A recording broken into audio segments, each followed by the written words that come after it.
За време на своето второ мисионерско патување, Павле поминува 18 месеци во грчкиот град Коринт. Црквата што таму ја оснива и ја зема под своја закрила, во своите редови има голем број од старите незнабожци, кои припаѓаат на скромни средини. Благодарение на своите две пристаништа, Коринт бележи сестран подем, расцут на трговијата, интензивен културен живот, активни филозофски и религиозни движења. Па сепак, таму има и голем неморал.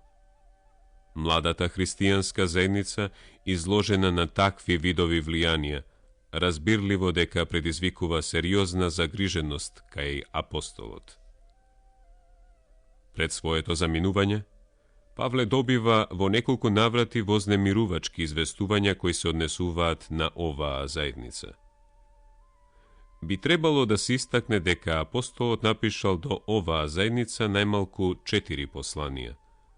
Двете што се зачувани во Новиот Завет и оние на кои тој се повикува неколку пати во првото послание до Коринтијаните, глава 5, од 9 до 13 стих, и во второто послание до Коринтијаните, глава 3, од 7 до 8 стих.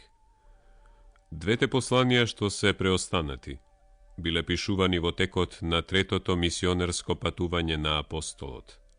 Првото од Ефес, види прво послание до Коринтијаните, глава 16, 18 стих, а второто или од Ефес, или од Македонија.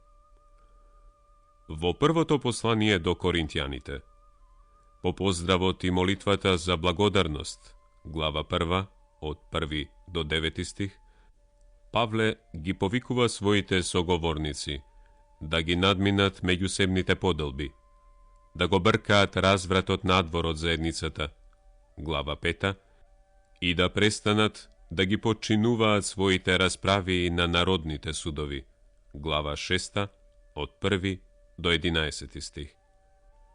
Тој прецизира како треба да го користат телото, глава 6, од 12 до 20 стих, пошто одговара на разни прашања поставени од неговите соговорници. За бракот, глава 7.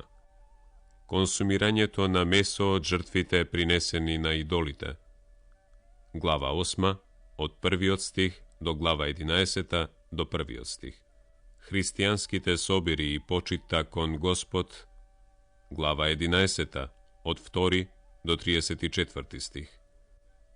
Даровите на Светиот Дух, од глава 12 до глава 14.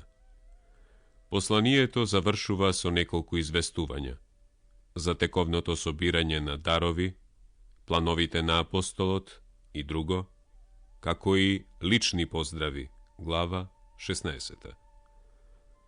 За сите проблеми во животот, апостолот се изразува со подеднакво моралистички тон. Тој покажува како верата во Христос допушта тие да се решат. Братската љубов е овде највозвишениот пат во однос на сите други, глава 13.